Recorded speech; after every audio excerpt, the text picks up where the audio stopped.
Welcome to 929 TV. నేను ప్రియాంక. బులెటిన్లో details చూద్దాం. ప్రభుత్వ పాఠశాలల్లో చదివే విద్యార్థులకు ఉచితంగా లేదా 50% రాయితీతో రవాణా సౌకర్యం కల్పిస్తామని సీఎం రేవంత్ చెప్పారు.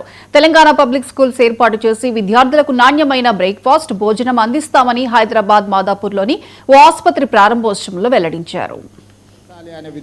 దాంతో పేదలకు విద్య ఇక్కడ పాఠశాలలు ఉన్న దగ్గర పిల్లలు లేరు, పిల్లలు ఉన్న దగ్గర టీచర్లు లేరు, పిల్లలు టీచర్లు ఉంటే వసతులు లేవు, కనీస మౌలిక వసతులు లేవు. వీటన్నిటిని మేము గుర్తించి వీటన్నిటిని పరిష్కరించడానికి ఒక క్లస్టర్ విధానం తీసుకొచ్చి క్లస్టర్ విధానంలో వివిధ రకాలుగా ఉన్న పాఠశాలల్ని ఒక దగ్గరికి తీసుకొచ్చినప్పుడు మీరు అనుకోవచ్చు ఆయా ప్రాంతాలలో ఉన్న చిన్న చిన్న కాలనీలు బస్తీలలో ఉన్న పిల్లలు ఇంత దూరం ఎట్లా ప్రయాణం చేస్తారని. What is private school success story?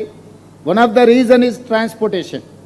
వాళ్ళ పిల్లల్ని వాళ్ళ ఇంటి దగ్గర తీసుకొని స్కూల్కి తెచ్చి చదువు చెప్పి మళ్ళీ ఇంటి దగ్గర ఆ స్కూల్స్ బాధ్యత తీసుకుంటున్నాయి. కాబట్టి పేదలు లేదా మధ్యతరగతి వాళ్ళ పిల్లల్ని ప్రైవేట్ స్కూల్స్కి పంపిస్తారు. ఇప్పుడు ఆ బాధ్యతను తెలంగాణ గవర్నమెంట్ తీసుకోదలుచుకున్న free of cost or otherwise 50% ఛార్జ్తో వాళ్ళకి ట్రాన్స్పోర్టేషన్ ఏర్పాటు చేయాలి అని ఈరోజు తెలంగాణ రాష్ట్ర ప్రభుత్వం నిర్ణయం తీసుకొని వచ్చే అకాడమిక్ ఇయర్లో కోర్ అర్బన్ రీజియన్లో ఒక ఎడ్యుకేషన్ నూతన విధానాన్ని ఈరోజు ప్రవేశపెట్టాలనుకున్నాం.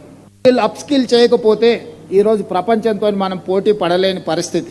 అదేవిధంగా నర్సరీ నుంచి ఈరోజు 2.5 సంవత్సరాలకి పిల్లల్ని పాఠశాలకు పంపిస్తున్నాం.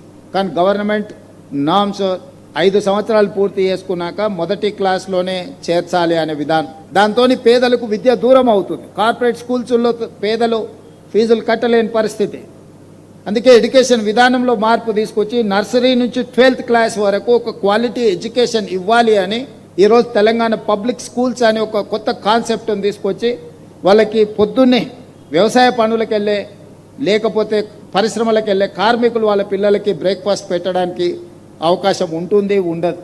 అందుకే ఈరోజు ఉదయం పాఠశాలల్లో బ్రేక్ఫాస్ట్ ఇవ్వడమే కాకుండా ఆ పిల్లలకు ప్రోటీన్ ఇవ్వాలి అని అంటే వాళ్ళకు పాలు ఇవ్వాలి అని, మంచి నాణ్యమైన బ్రేక్ఫాస్ట్ ఇవ్వాలి అని, మంచి లంచ్ ఇవ్వాలని ఈరోజు ప్రత్యేకంగా నర్సరీ టు 12th క్లాస్ వరకు ఎడ్యుకేషనల్ రిఫార్మ్స్ తీసుకురావడమే కాకుండా ఇప్పటి వరకు 10th తర్వాత ఇంటర్మీడియట్ విధానం ఉంది.